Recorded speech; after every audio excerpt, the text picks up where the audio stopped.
আসসালামু আলাইকুম। দেখুন কত সুন্দর দৃশ্য। সৌদি আরবে মক্কা নগরীতে শুক্রবারের দৃশ্য। হাজার হাজার মানুষ এখানে এসে জড়ো হইতেছে।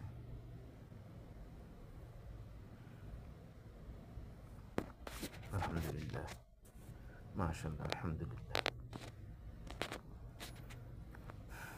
এই হাজার হাজার মানুষের ভিড়ে আমিও একটা অংশ। সবাই দোয়া করবেন আল্লাহ যেন কবুল করে নেয়।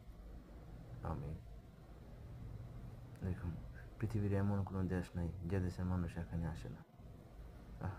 আল্লাহর কি নিদর্শন! আল্লাহু আকবার, আল্লাহু আকবার।